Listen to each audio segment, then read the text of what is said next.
Very reminder lamang po, we have our Lord's Supper after po ng ating service. So for those who have come to faith, pwede po kayong magstay so that we can gather together para po sa ating communion. Okay? And also para sa mga young adults natin sa church, after service, after ng communion service natin, diretso tayo actually kaagad later sa South. So punta tayo sa Church ng Bonds of Love, kay Pastor Bong Bulusan, and then we'll be staying there. Siguro inaabot naman kami hanggang 6. So please do pray for us. Pray also for Brother RG. He will be sharing the word later on para sa mga young adults ng South. Okay, siguro let us pray and ask the Lord's blessing. Lord, muli kami po ay lumalapit sa inyo sa umagang ito at ah, hinihingi ang inyong pong paggabay sa aming pag-aaral sa Gospel of Luke. And I pray, Lord, na ang bawat isa ay tunay na makita ang kagalakan lamang kay Kristo Jesus. Dahil ito po ang inyong nais para sa aming lahat, ang makilala siya at tunay Panginoon Ama na kami ay maging isa sa pananampalataya kay Kristo. At para sa mga hindi pa po tunay na nakakakilala kay Kristo, aking dalangin, Panginoon Ama, na kayo ay kumilos sa kanila at tunay na makita po nila ang inyong pagkilos sa kanyang pagdating, sa kanyang gagawin, Panginoon Ama, para sa aming mga buhay. So we submit everything to you, Lord God, this morning. May you be glorified, O God, in our gathering. In Jesus' name we pray. Amen. Lahat po tayo, for sure, ay nakaka-experience ng kagalakan or joy sa ating buhay. Siguro para sa mga mag-asawa, okay, ang malaman na sila ay magkaka-baby na, siguro lamang may kagalakan sila, 'di ba? Ako nung nalaman namin magkaka-baby kami ni Del, puno po kami ng kagalakan. Siguro mas lalo na yung mga lolo at lolo, no? Mas punong-puno sila ng kagalakan. Meron kaming bagong baby. Siyempre, joy po 'yoon. Okay, isa sigurong obvious na kagalakan din nating makikita sa mga tao, siguro dahil 'pag nasa airport po ako, although wala akong sumusundo sa akin, asawa ko, parang wala naman joy na makita ako pagdating sa airport. Siyempre may joy siya 'no, pero kapag nasa airport ka, napansin niyo yun dun sa mga nagpupunta sa airport, yung mga tao, yung anticipation nila na darating yung kanilang mahal sa buhay, makikita mo yung mga smiles nila na punong-puno ng kagalakan sila at nakakatuwa actually makita yung mga tao na may kagalakan sila seeing yung kanilang loved ones na dumarating, okay? Siguro kagalakan ng mga estudyante ang matanggap nila ang kanilang mga grades at makita na mataas ito dahil sa ChatGPT. Ah, Sana hindi naman, oo, sana hindi naman. Pero, siyempre masaya po yung mga kabataan, yung mga estudyante na makita nila na maganda ang kanilang mga grado. So iba't iba po yung experience natin in terms of joy, okay? Ating itong nararanasan for sure sa maraming pagkakataon. Siguro ngayon, 'pag Sunday, siguro may joy tayo to meet together, to gather together for the word of God, to listen once again to His word. Siguro may naisip kayo ngayon na masasabi ninyo na, "O nga, itong situation na ito, itong tagpo na ito sa aking buhay ay naging puno ako ng kagalakan." Actually, sa lahat ng ito, maganda na ating nararanasan ang kagalakan sa buhay. Marami po tayong mga naging experiences. Pero mas mabuti kung ito ay nararanasan ng may pagkilala po sa kabutihan ng Diyos. Kasi minsan may joy tayo pero forgotten si God. Okay? Maganda na may joy tayo pero remembering God's goodness, yung kanyang kadakilaan na ito ay kung meron tayong na-experience na joy, it is a blessing na ito ay nagmumula sa ating Panginoong Diyos, dahil ang ating Panginoong Diyos ay puno ng pag-ibig sa ating lahat.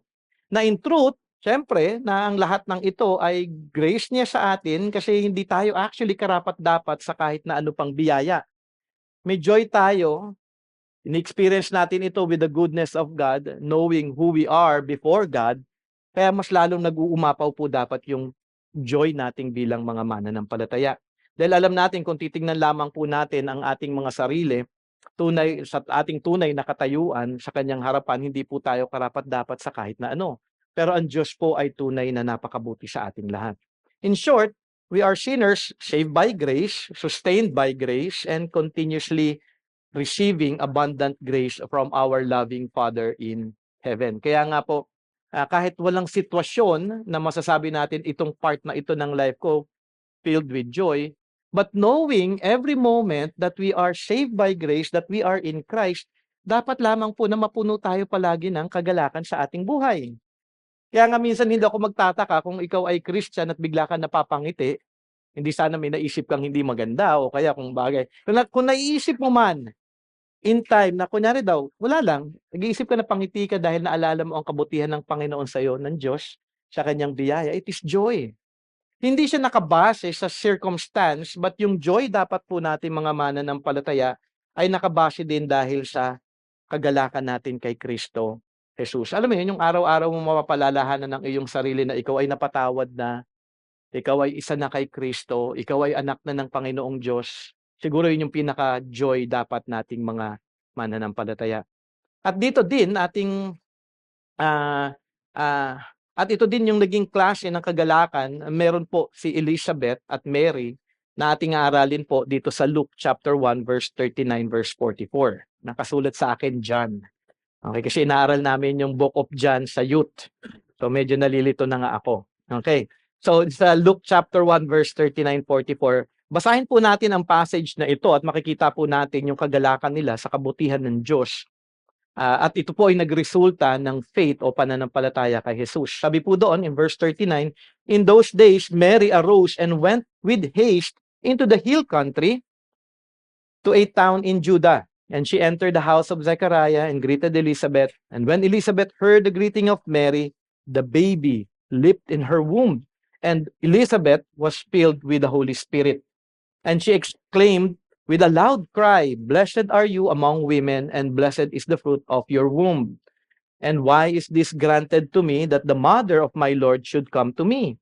For behold, when the sound of your greeting came to my ears, the baby in my womb leaped for joy. And blessed is she who believed that there would be a fulfillment of what was spoken to her from the Lord."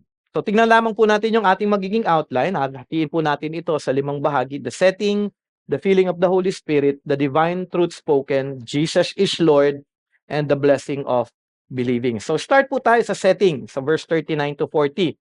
Dito po ipinagpapatuloy ni Luke yung kanyang story patungkol kay Mary. After ng pagbisita ni Angel Gabriel sa kanya noong araw ding iyon, siguro mga araw din na lumipas, siguro 2 days, 3 days after that, si Mary ay nagmamadali na mag-ayos upang bisitahin ang kanyang kamag-anak na si Elizabeth. Yung kanyang nakakatandang kamag-anak. Hindi natin alam kung tita niya ba ito or anything, pero ito yung kanyang plano na kanyang bisitahin ito. Maaari din ito na kung bakit naisip niya na pumunta kay Elizabeth ay dahil sa kanyang narinig kay Angel Gabriel at gusto niyang ma-confirm yung bagay na ito. Kasi sabi po sa verse 36, "And behold, your relative Elizabeth in her old age has also conceived a son. And this is the 6th month with her who was called barren." Siyempre parang kahit naman sino, no? Ang kagandahan sa panahon natin, may text na. Taga lang ha, sandali lang Angel ha. Te-text ko si Elizabeth, tanungin ko kung talagang buntis siya. Hindi. Siyempre curious siya, hindi niya kaagad malalaman yon. Hindi natin alam kung naibalita na yon, hindi naman din ganun kadali, wala naman telegram that time. Alam mo, pag may nagsulat siguro, it will take days pa bago matanggap yun ni Mary. So kaya ito yung nasa kanyang isip, kaya nasa kanyang puso. Yung kanyang pagbisita ay pag-confirm na rin sa balita patungkol kay Elizabeth. Ito actually yung tinatawag ng mga theologians na the visitation. Kaya yung pagbisita daw ni Mary kay Elizabeth. At for sure, sa pagbisita ni Mary, puno siya ng excitement. Okay?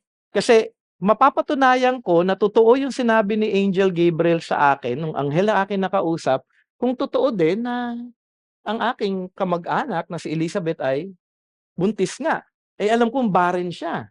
Matanda na siya, senior citizen na. Okay? Kung atin titignan lamang ang kanilang sitwasyon, maganda po yung magiging picture po ng kanilang pagkikita, isang matandang babae na sa biyaya ng Diyos ay napili na maging ina ni John the Baptist. Ang forerunner na nabanggit sa Old Testament o sa Bible na darating na maghahanda ng pagdating ng Messiah. At isang batang babae, alam mo yung contrast, ano? Isang matanda, isang batang babae na virgin na betrothed, hindi pa siya married, betrothed pa lamang. Sabi ko nga, 1 year yun, na betrothed siya. After a year na betrothed, doon pa lamang sila ikakasal at doon lamang sila pwedeng magsama. So, that was impossible for a virgin like Mary at that time na magkaroon siya ng anak. Okay? Isang batang babae na virgin na betrothed ay napili naman ng Diyos na maging ina ng ipinangakong darating na tagapagligtas. So sabi nga, isang senior citizen at isang teenager. Baka nga hindi pa nga teenager siya, baka 12 lang si Mary at that time or 13 years old. Pwede ng teenager, okay? So nag-travel si Mary, pababa. Kung naalala ninyo yung map natin na ipinakita ko before, nasa taas yung Nazareth, nasa baba yung Jerusalem, around 200 plus miles yung layo nito. Okay? So nag-travel si Mary pababa to Jerusalem at ito ay may layong tatlong araw hanggang 4 na araw na pag-travel. Hindi natin alam kung may camel ba siya, sumakay ba siya, naglakad ba siya. Pero sabi nga ng mga aking nabasa ay at least 3 to 4 days na travel ito. Okay? At the same time, hindi din nabanggit ni Luke kung saan ang specific location ng tahanan nila Zechariah at Elizabeth. Pero may nagsasabi po sa aking mga nabasa na around 5 miles ito from Jerusalem. So, medyo malapit ito sa Jerusalem, around 5 miles. So, parang nagpunta na rin actually si Mary sa lugar ng Jerusalem. Bahagi na rin siguro na magandang malaman natin na hindi natin alam kung kailan din nag-conceive si Mary. Okay? Pero for sure, before siya mag-travel papunta kay Elizabeth, maaring nasa sa sinapupunan niya na si Jesus. Doon na nag-start na nag-conceive ito. Kasi nung dumating si Mary, nag-leap yung baby sa womb. So ibig sabihin, buntis na rin si Mary at that time. Okay? So makikita na lamang natin ito doon sa mga hinahayag sa atin in scripture. So ito yung setting. Okay, ito yung picture ng oras na yun, kung ano yung nangyayari ng mga oras na yun, kung saan lugar ito, at ang tuon ng ating pag-aaral. Okay? So dako ngayon tayo sa verse 41. Okay, ito na po yung filling of the Holy Spirit. Hindi pa sila nakakapag-usap. Siguro maganda makita natin yan, no, when we read this. And when Elizabeth heard the greeting of Mary, the baby leaped in her womb, and Elizabeth was filled with the Holy Spirit. Hindi pa sila nakakapag-usap. Dumating pa lamang dito si Mary. At sa verse 41, siguro fast forward na siguro ito from verse 39 to 40, after 3 days of travel, 3 to 4 days of travel, dumating na nga si Mary sa tahanan ni Elizabeth. At sa unang dinig pa lamang ni Elizabeth, okay, ng pagbati ni Mary, makikita natin agad yung reaksyon ng baby na nasa tiyan ni Elizabeth. The baby leaped in her womb. Okay? At ito ay siguro, kung ating titignan, hindi ito normal na pagkilos ng baby sa tiyan ng kanyang ina.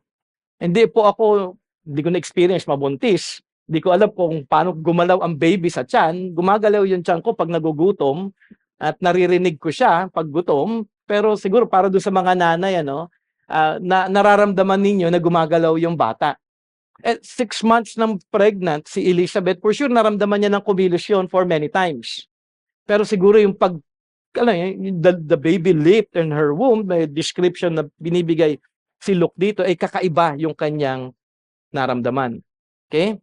For sure, ito ay isang pagkilos ng baby na may excitement dahil sa pagdating ni Mary, at for sure sa pagdating at pagbisita din ng baby na ipinangakong darating na magliligtas sa ating mga kasalanan. Hindi ko alam kung gaano kataas yung leap na yun or anything, pero for sure, it is something na parang makita lang, ma-picture natin at this moment na ito'y pagkilala actually ng baby na si John the Baptist at that time sa ating Panginoon. Itong paglip ng baby ay masasabi nating pagpapakita din actually ng kagalakan, okay? Ng isang baby sa pagdating ni Jesus. Ito pwede dating isipin na way ng pagpupuri ni John habang siya ay nasa tiyan pa lamang ni Elizabeth. Wala pa siyang muwang or anything, pero sabi nga, he leaped. Okay? Maaring pagpupuri, pagkilala sa ating Panginoong Jesus. Ganun po kamakangpangyarihan, actually kung ating titignan lamang yung pagkilos ng ating Panginoong Diyos para makilala natin ng lubusan kung sino si Jesus at kung sino siya. Na even ang isang baby na wala pang understanding or anything, may understanding na kagad na binigay ang ating Panginoong Diyos sa kanya na siya ay magpuri at magkaroon ng kagalakan. Sabi nga din sa verse 44, inulit po ito, ni Elizabeth, at sinasabi niya ngayon ito actually kay Mary kung ano yung kanyang naramdaman nung siya ay dumating. Siguro nung pagsabi ni Mary na, tao po, biglang nag-fill of the Holy Spirit, then nag-leap yung baby. Siyempre hindi naman tao po ano dahil Hebrew po yung kanilang language at that time or Greek. Pero ganun po siguro yung kanyang naramdaman. Binabalita niya ito actually kay Mary. For behold, when the sound of your greeting came to my ears, the baby in my womb leaped for joy. Okay? At itong kagalakan na ito ay hindi lamang nabanggit habang siya ay nasa tiyan pa ni Elizabeth. Actually, mababasa din natin na noong siya ay nagmi-ministry na. So pinanganak na si John the Baptist, lumaki na siya, nagmi-ministry na siya, siya pa rin ay puno ng kagalakan patungkol sa ating Panginoong Jesus. Sabi nga sa John chapter 3 verse 29, the one who has the bride is the bridegroom, the friend of the bridegroom who stands and hears him rejoices greatly at the bridegroom's voice. Therefore, this joy of mine, sabi ni John the Baptist, therefore this joy of mine is now complete. May joy na siya, lalong naging kumpleto ito dahil nakita niya at narinig na ang ating Panginoong Jesus. So lahat ng tunay actually na kumikilala kay Jesus bilang ipinangakong Mesaya ay tunay lamang na mapupuno ng joy sa kanyang puso. Sinong Christian nga ba ang hindi? 'Di ba? Kaya nga tayong mga Christian, hindi po tayo dapat nadadala sa sitwasyon na alam mo 'yun, mahirap or anything. Wala pong problema na malungkot kayo, ma-bother kayo, maging concerned kayo. Pero despite of all of those things, knowing Jesus Christ should always give us joy. 'Di ba? Kahit mahirap ang sitwasyon, kahit maraming pagsubok, tayo mga Christian, masasabi natin na, Lord, puno po ako ng kagalakan dahil kilala ko si Kristo Jesus. At ito po yung dapat na ating na-experience sa ating buhay bilang isang mananampalataya. Kung ikaw ay isang tunay na Christian, ang pinakakagalakan mo ay ang iyong makilala ang ating Panginoong Jesus. Katulad din ni John the Baptist, habang baby pa lamang siya, ay napalundag na sa kagalakan. Inexpressible joy. Sabi nga sa 1 Peter chapter 1 verse 8, though you have not seen Him, you love Him. Sino yung tinutukoy dito ni Peter? Si Jesus Christ. Though you do not know, see Him, you believe in Him and rejoice with joy that is inexpressible and filled with glory. Ito yung description po dapat nating mga mananampalataya. Puno po tayo ng kagalakan. Question, kayo nga po ba ay naghahanap ng tunay na kagalakan? Lahat po tayo naghahanap tayo ng kagalakan, di ba? Pagka malungkot tayo ng ginagawa natin.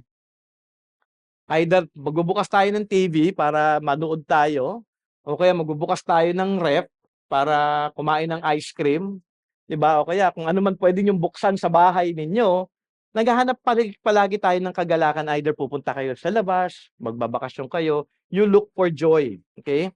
At to be honest, hindi ito mahahanap sa mundo. Pagkatapos mong mapanood yung gusto mong palabas sa TV, ano ulit? Wala na.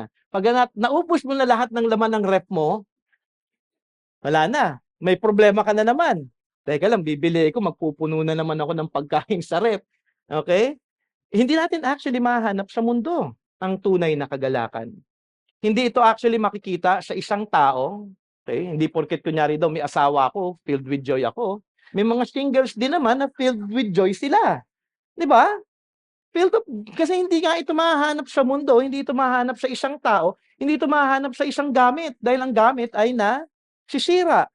'Di ba? Kung meron kang iPhone 16 ngayon, after a year, wala na. Paso na yung cellphone mo. Okay? Kaya kahit na naka-iPhone 1 ka lang ngayon, kung Christian ka naman, dapat puno ka ng kagalakan. Dahil hindi ito mahahanap actually sa gamit. Hindi din ito mahahanap sa trabaho. Kahit na sabihin mo nagtatrabaho ka, may negosyo ka or something na you're earning good, okay? Pero in time, you will still look na kailangan ko pang kumita, overtime pa. 'Di ba? Parang walang joy talaga if you're going to look at it sa mundong ito. At kung ano pa man sa mundong ito na tingin mo na makakapagbigay ng kagalakan sa iyo. Dahil ang tunay na kagalakan ay matatagpuan lamang kay Kristo Jesus. So hindi ito dahil mayaman ka o mahirap ka, ay mas masaya siya kasi mas meron siyang ganito. It doesn't matter. Okay? It only matters ang joy natin ito ay nakatuon kay Kristo Jesus. Kaya nga aking dalangin na inyong ang tunay na makilala si Jesus. Tunay ninyong makilala, hindi yung parang, oo, kilala ko pero walang pagpupuri, walang kagalakan sa puso. Alam mo yun, yung intellectual understanding lang o pagkilala lang sa Panginoon, kundi kilala na may kasamang pagnanais na makilala pa lalo si Jesus. Kasi the more you learn, the more you grow in your understanding about Jesus Christ, the more ka na mapupuno ng, alam mo yun, ng praise sa iyong puso. The more ka na mapupuno ng pagpapasalamat. Lord, thank you. Alam mo yun, magreresulta ito ng pagnanais na mapaglingkuran ng ating Panginoon. Mapaglingkuran siya ng buong puso, na ang magiging tuon mo sa buhay mo ay hindi na ang iyong sarili, kundi ang ating Panginoon. Ang sundin siya, luwalhatiin siya, at ibahagi ang patungkol sa Kanya sa lahat ng tao. Ang mapuno ang iyong puso ng pagpupuri sa Kanyang ginawang kaligtasan para sa iyo. Nakapaikot na actually yung buhay mo kay Jesus. Yun yung may joy in Christ. Isinisettle mo na yung life mo, hindi dun sa kagustuhan mo, kung hindi dun sa kagustuhan ni Kristo Jesus. Dahil kung gusto mo magpatuloy na may kagalakan kay Kristo, patuloy ka lamang din na magpapasakop sa Kanya. Patuloy mo lamang na gagawin ang Kanyang kalooban. Ang problem po kasi ng maraming mga Kristiyano, yeah, I have joy in Christ, pero I have joy in this world. Hindi na po dapat ganon. Alisin na po natin yung pag-iisip na ganon. Yun po lamang ay inilalagay ng kaaway sa ating mga isip. Maaari din ito dahil ito pa rin yung laman ng ating mga puso. Hindi ko sinasabi na wag na kayong magbakasyon, wag na kayong manood, wag na kayong kumain ng ice cream. Wala akong problema sa lahat ng mga iyon. Gawin niyo po ang lahat ng iyon. Pero dapat ang nasa puso ninyo, Lord, thank you for all of this blessing. But in all of that, hindi po ito makukumpara kay Kristo Jesus. Nakukuha niyo yun? Kasi ako naman, kumakain pa rin naman ako ng ice cream eh. Okay? Kahit na bawal, kahit na nakikita ako ng asawa ko, "Oh, taas ang sugar mo." Eh, masaya to eh, di ba? Pero alam mo, kagabi nga, kumain pa kami ng cake dahil birthday ni Menard. Alam mo yun? There's nothing wrong in eating na magbibigay ito ng joy. Pero in my mind, I know it is a blessing from the Lord, but my real joy comes from knowing Jesus Christ. Kaya hindi tayo matitinag. May dumating man na pagsubok, meron mga bagay na mahirap tayong pagdaanan dahil alam natin na hawak ng ating Panginoon ng lahat ng ito at ang pinakakasiguruhan natin, hindi niya tayo pababayaan o iiwan man, hindi dahil sa ating mga sarili, kundi dahil sa ating pakikiisa kay Kristo Jesus. I pray na makita ninyo ang katotohanan ito sa inyong mga buhay. Sabi nga sa 2 Corinthians chapter 5 verse 14 to 15, "For the love of Christ controls us, because we have concluded this, that one has died for all, therefore all have died. And he died for all, that those who live might no longer live for themselves, but for him who for their sake died and was raised." Di ba napakaganda? The love of Christ controls me. Mahal ako ng Panginoon. Inalay niya ang kanyang buhay para sa akin. Napakaganda ng ginawa ni Kristo para sa aking buhay. At ngayon, ako hindi na namumuhay para sa aking sarili, kung hindi para sa Kanya, na namatay para sa akin at nabuhay muli upang ako ay mabuhay na kasama niya. At si John the Baptist, ito po yung kanyang naging buhay. He lived not for himself, but he lived a life in service for the coming Messiah. Isipin niyo na lang po yun, nung pinanganak siya, siguro nung nagkaroon na siya ng understanding, kwento ng kanyang magulang na, alam mo, matanda na ako, pero lumabas ka sa akin dahil may nagpakitang isang anghel at ito daw ang iyong magiging buhay. Alam ni John the Baptist yun. Alam mo yun, parang, okay, dahil Christian siya, ito yung aking buhay. Inalay niya ang kanyang buhay, buong buhay, para sa paghahanda ng pagdating ni Kristo Jesus. At nawag ganon din po tayo. Kung tayo ay na kay Kristo Jesus na, kung si Kristo nga ang tunay nating kagalakan, siya na ang ating maging buhay, na ating ialay ang ating sarili para lamang sa kanyang kaluwalhatian. Kaya naman habang nasa sinapupunan pa lamang si John, siya na ipuno ng pagpupuri at ito'y nagpatuloy hanggang sa kanyang kamatayan. Kaya nga sinabi niya my joy was complete na. And he was ready. Kasi nagawa ko na yung paghahanda ng pagdating ng Messiah. And I'm filled with full joy. At for sure ngayon, siya ay nagpupuri ngayon. From that time na namatay siya, hanggang ngayon, puno siya ng kagalakan dahil kasama na niya ang ating Panginoong Jesus. So after ng paglip ni John, Ang sumunod naman na pangyayari ay ang pag-fill ng Holy Spirit kay Elizabeth. Ito ay pagtupad actually ng prophecy na nabanggit sa Luke chapter 1 verse 15. Meron pong binanggit na si Gabriel, "For he will be great before the Lord, and he must not drink wine nor strong drink, and he will be filled with the Holy Spirit even from his mother's womb." At ito ang tagpong iyon. Ano nga ba ang kahalagahan ng pangyayaring ito kay Elizabeth? Bakit importante? Siyempre, importante maintindihan po natin yung feeling of the Holy Spirit. Isa na dito siguro yung pagtupad po ng pangako. Ito po yung pagtupad ng sinabi sa Luke chapter 1 verse 15. Isa na rin na ito ay pagpapala na si John the Baptist, baby pa lamang sa tiyan ni Elizabeth, ay isa ng mananampalataya. Christian na kagad. Dahil yun din po yung sinabi sa verse 15 of Luke chapter 1. Isa na rin dito ay ang relasyon ng pagdating ng Holy Spirit upang maghayag ng mga katotohanan. So lahat ng mga ito mahalaga na makita natin. Pero mahalaga din na makita natin na yung kanyang pagdating, hindi lamang ito pag-fill kay Elizabeth at ito'y pag-fill para kay John the Baptist. Pero ito ay nakatuon naman para kay Elizabeth na siya ay maghahayag ng katotohanan kay Mary at that moment. At hindi lamang kay Mary, pero para na rin ito sa mga magbabasa sa ating panahon ngayon. So makikita natin ang katotohanan ito sa iba pang example sa Scripture. So every time that the Holy Spirit comes and fills you up, may message. Sabi nga ni John MacArthur, and I quote, "Such a feeling was often connected to speaking a message from God."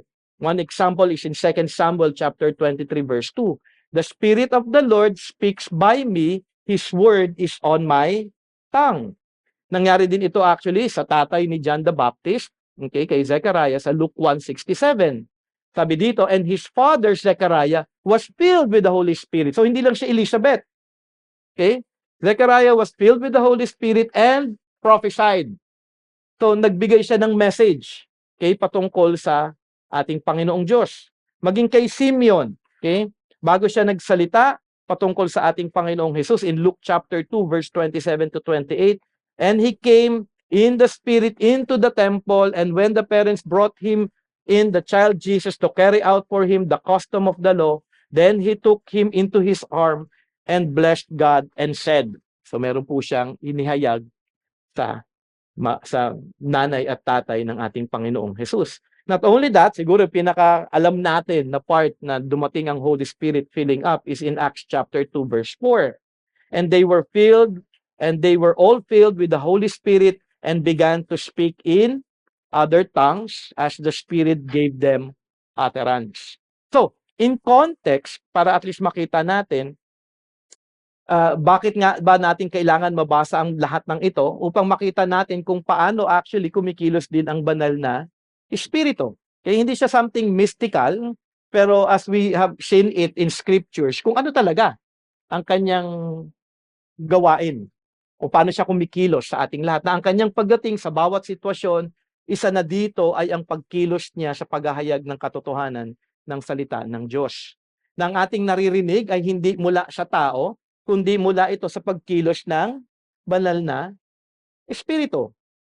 Kaya naman maging ang pagsusulat ng Bible, itong hinahawakan nating Bible ngayon, ang Bible na meron tayo, sabi nga ni Peter sa 2 Peter chapter 1 verse 21, "For no prophecy was ever made by an act of human will, but men moved by the Holy Spirit spoke from God." Kaya naman tayo ngayon ay nagbabasa o napapakinggan man natin ang salita ng Diyos, tayo ay may kasiguruhan na ito ay hindi lamang mula sa tao. Kung hindi ito ay mula sa Diyos, at tayo ngayon ay dapat lamang na tumugon ng may pananampalataya at pagsunod sa kanyang salita. Bakit? Dahil ito ay mula sa Diyos. Ito'y salita ng Diyos. So, bago magsalita si Elizabeth, dumating ang banal na Espiritu sa kanya dahil meron siyang sasabihin na mahalaga para sa ating lahat. So, may message si God. Meron po siyang katotohanan na ihahayag sa atin. Sabi nga ng isang commentary na aking nabasa, ang title nga daw nito ay Song of Elizabeth. Although short lamang siya, susundan naman ito ng Magnificat ni Mary. Kung si Mary ay may Magnificat, si Zechariah naman, ama ni John the Baptist, ay may tinatawag na Benedictus. At ito ngayon ay yung Song of Elizabeth. Sabi naman ng iba, Ito daw isang hymn of praise. Sabi ni John MacArthur, this hymn of praise pronouncing blessing on Mary, her child, Elizabeth herself, and ultimately everyone who believes God's word. So ano nga ba yung message ni Elizabeth sa atin? So verse 42, the divine truth spoken. And she exclaimed with a loud cry, blessed are you among women and blessed is the fruit of your womb. After na ma-feel ng Holy Spirit, she exclaimed with a loud voice. Hindi po ito pag-iyak, ang praise na ating nabasa ay associated po sa divine speaking of the truth. Ating nakita ngayon nung magsasalita po ang banal na espiritu.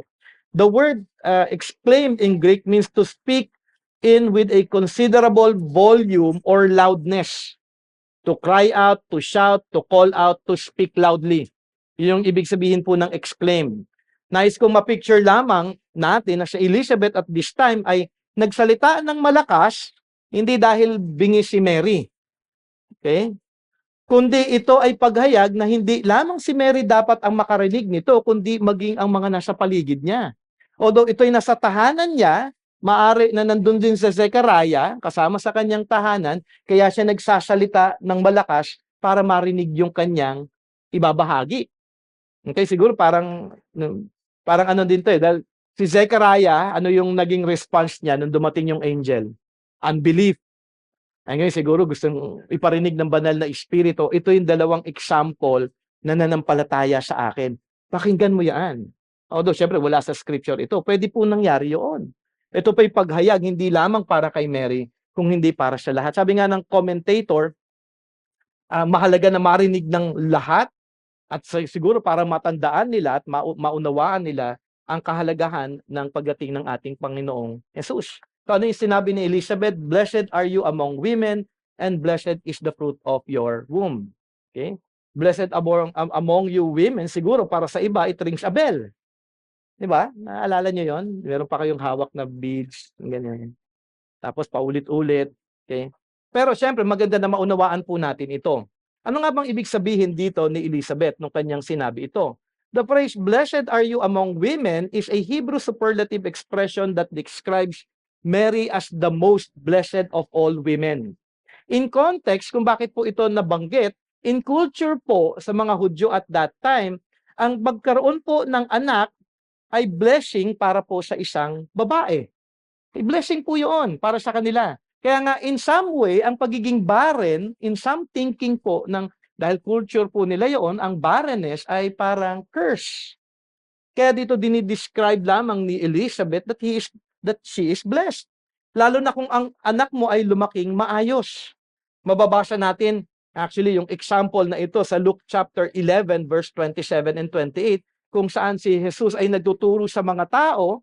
Habang nagtuturo si Jesus Christ, biglang may nagsalita. Sabi sa Luke 11:27 to 28, as he said these things, a woman in the crowd raised her voice and said to him, sabi niya kay Jesus Christ, blessed is the womb that bore you and the breast in which you nursed. But he said, blessed rather are those who hear the word of God and keep it. So hindi lamang po ito kay Elizabeth na nanggagaling, pero for them, para in that culture, ang isang nanay na makita niya, isang nanay na makita niya isang tao na alam mo yung kagamit-gamit, siguro na-bless siya sa teaching ni Jesus Christ, ang thinking niya, napaka-blessed ng nanay mo. Napaka-blessed niya dahil ikaw ay kanyang naipalaki. Ganun po yung ang description na maganda na ma-picture po natin dito dahil ito po yung gamit nila before. Ang pag-submit nito ni Elizabeth patungkol kay Mary ay paghayag lamang na blessed si Mary dahil siya ay nagdadala sa ipinangakong tagapagligtas ng sanlibutan. Kaya siya blessed among women. Dahil dala-dala niya sa kanyang sinapupunan ang ating Panginoong Jesus. Siguro magandang makita natin dito, hindi lamang ang blessedness ni Mary, kung hindi yung humility din ni Elizabeth. Siyempre, filled with the Holy Spirit, siyempre may humility din. Dahil alam actually ni Elizabeth na sa pamamagitan ni Zechariah, ang kanilang magiging anak will be great. Diba? Sabi sa Luke 1:15, nabasa natin ito kanina, he will be great before the Lord. Elizabeth actually acknowledged that Mary's son will be greater. Diba? Ito'y pagdeklara, ang anak ko, alam ko na kung anong mangyayari dahil may prophecy na about John the Baptist. Papangalanan ko nga siyang John, siya ay magiging tagapaghanda ng Panginoon. Pero Mary, ang iyong anak is the most blessed of all. Okay? At makikita natin ito ay lalong naging kagalakan din ni Elizabeth. Alam niya that yung kay Mary will be greater, pero alam din niya na yung kanyang anak naman ang siyang tinawag ng ating Panginoong Diyos na maghahanda ng pagdating ng ating Panginoong Jesus. So after ng blessing kay Mary, sinundan naman ito ng blessing para kay Jesus Christ. Okay? Para sa baby Jesus na nasa tiyan pa lamang po ni Mary. Sabi nga, blessed is the fruit of your womb. Okay? Ang praise na ito ay isang familiar Old Testament praise. Mababasa po natin yung same words po na ito sa Deuteronomy chapter 7 verse 13. He will love you and bless you and multiply you. He will also bless the fruit of your womb and the fruit of your ground. So dito sinasabi ni Jesus Christ na may blessing. May blessing sa iyong magiging anak.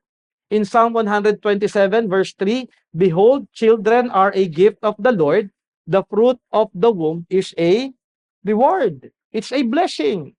So every baby is a blessing. Kaya nga ako nagtataka sa US kung bakit parang gustong-gusto nila ng abortion Every child, sabi sa Bible, every baby is a blessing. It is a gift from the Lord. And then papatayin nila. Okay. Ewan ko, nakapanood na kayo ng yung mga woke, yung kanilang understanding regarding abortion. Ang dami nilang, kailan ba talaga nagsimula ang conception? Kailan ba talaga ito matatawag mong baby na yon kung siya ay lumabas na? Okay? So ang phrase na ito ay tanging nagamit lamang para kay Jesus Christ in the New Testament. Blessed is the fruit of your womb. Pero coming from the Old Testament, ito po ay usual po nilang ginagamit. Jesus is blessed. He is the blessed fruit dahil siya ang ipinangakong Messiah. Dahil siya ang tagapagligtas ng mundo. Siya ang recipient ng lahat ng pagpupuri sa langit.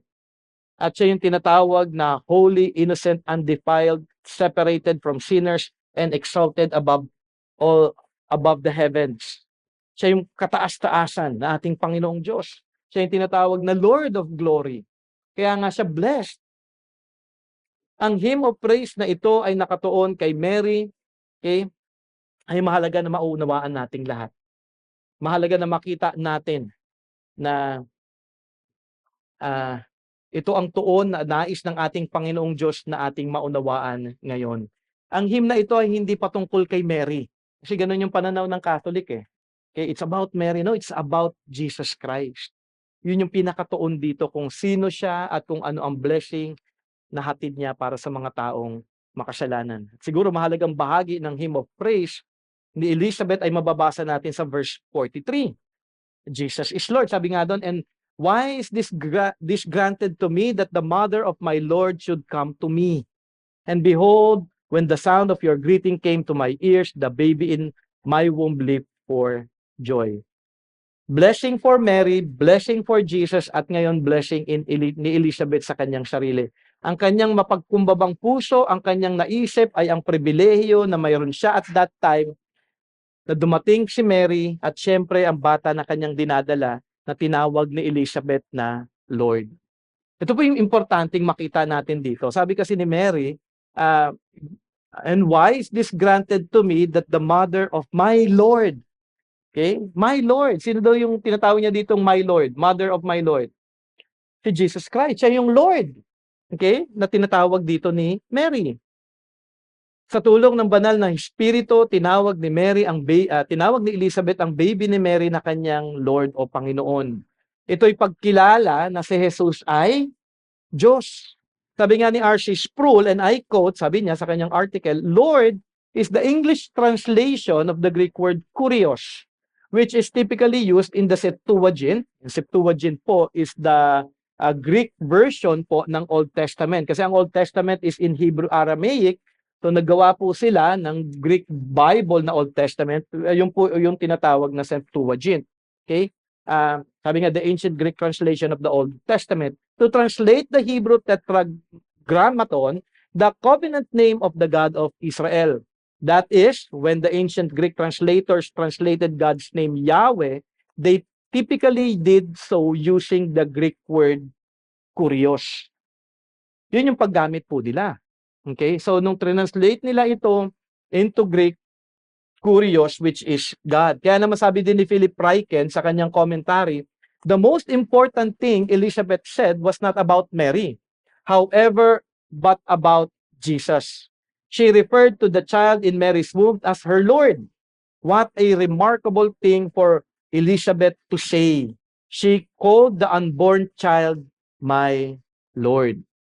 Siguro kung ating susundan lamang ang story, okay, dumating si Mary at hindi alam ni Elizabeth, hindi din alam ito ni Elizabeth na buntis actually si Mary at that time. At ito ay dahil sa tulong lamang ng banal na Espiritu na kanyang maunawaan ng mga pangyayari sa mga oras na yon. Wala siyang idea eh. At ang pagtalon ng baby, bahagi na rin ito sa kanyang tiyan ay at ang pag-fail ng Holy Spirit sa kanya ngayon ay paghahayag lamang paghayag ni Elizabeth sa baby na kanyang Lord. Lahat ng ito nangyari out of, alam mo, wala siyang idea. Pero because of the Holy Spirit, she was enabled to understand na yung babying ito na dumating sa kanyang tahanan ay ang ating Panginoong Jesus na siyang Diyos. Si Elizabeth actually ang unang nag-profess ng kanyang faith that Jesus is Lord. Siya ang Panginoon ko, siya ay Diyos. Kung ito ay pagkilos ng Holy Spirit sa buhay ni Elizabeth, ang itinuturo sa atin dito ay isa lamang, ang ating kilalanin si Jesus na ating Lord. Kung kinalala siya baby pa lamang na Lord, tayo ngayon na alam natin na itong babying ito ay si Jesus, dapat lamang na atin ding panampalatayanan at kilalanin si Jesus na siya ay Diyos at atin siyang dapat na sambahin. Akin lamang babasahin yung sinabi din muli ni Philip Ryken, at ito po ay mahalaga na mabasa o marinig ninyo.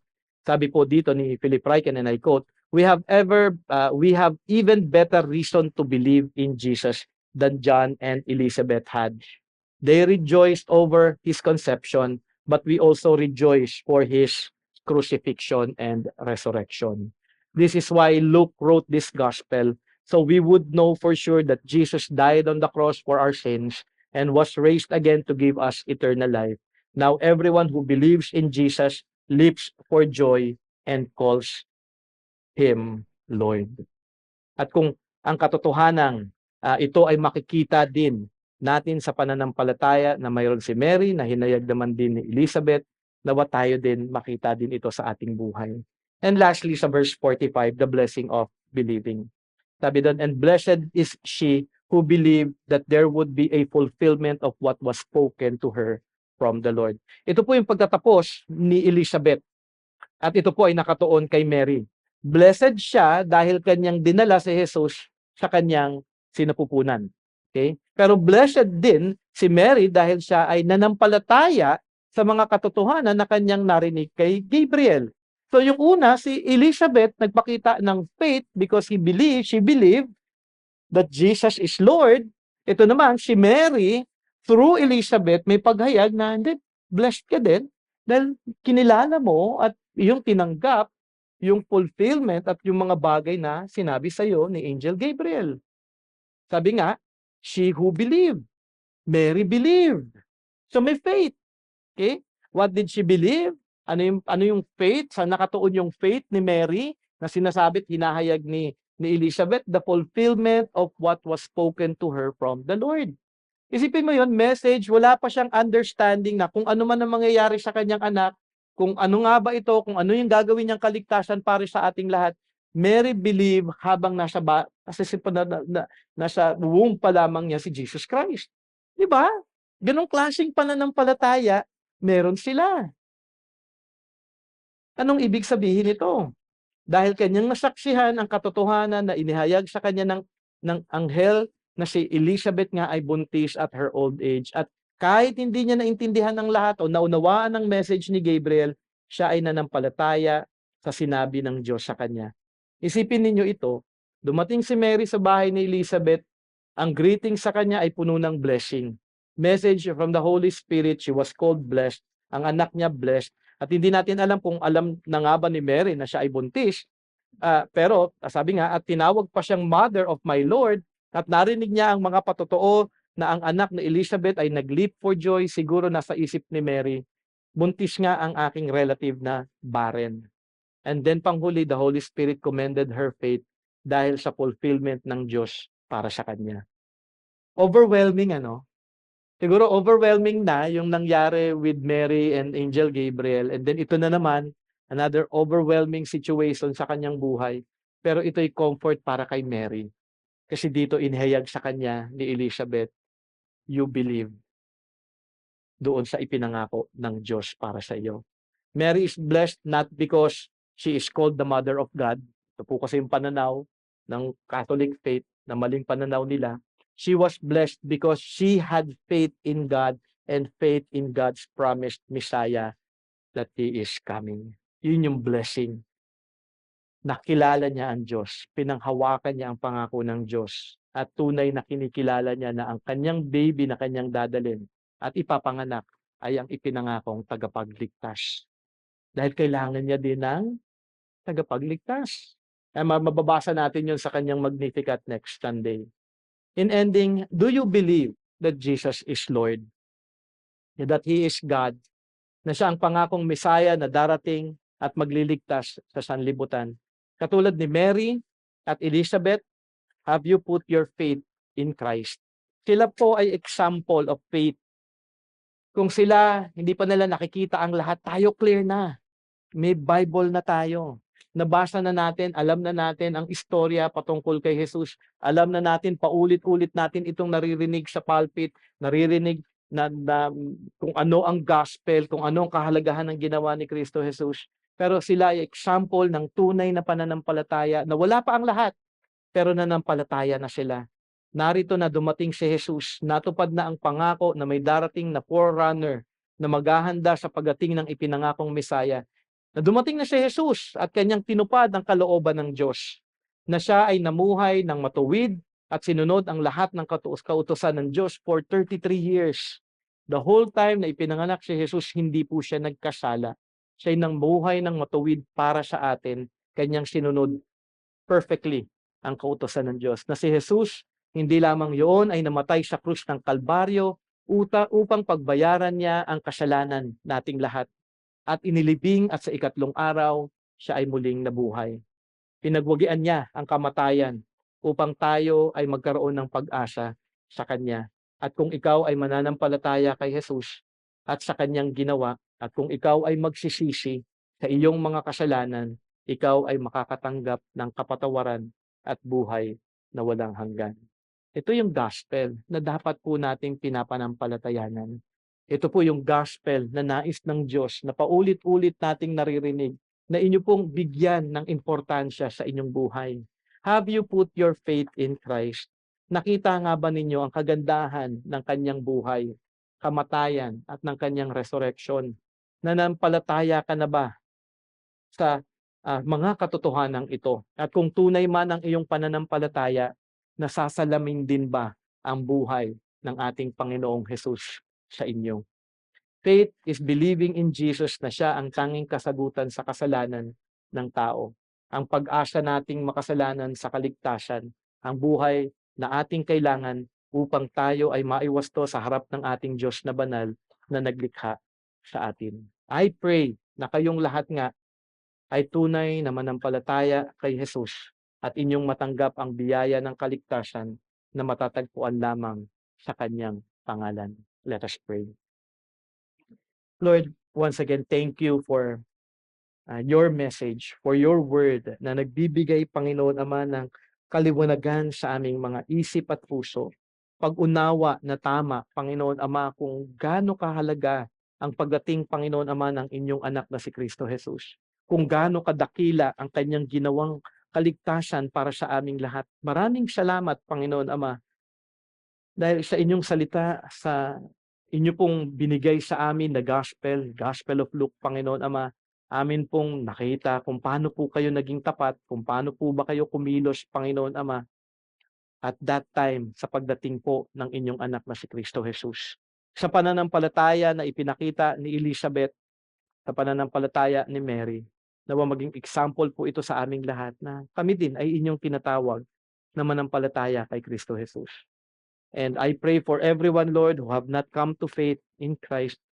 May your Holy Spirit fill them up, O God, and help them, Lord God, to truly know you and to truly acknowledge Jesus as their Lord and Savior. So I pray for your blessing, and once again, thank you for this blessed morning that you have allowed us, Lord God, to gather, to worship you, to sing together, to pray together, to read your word, to study your word.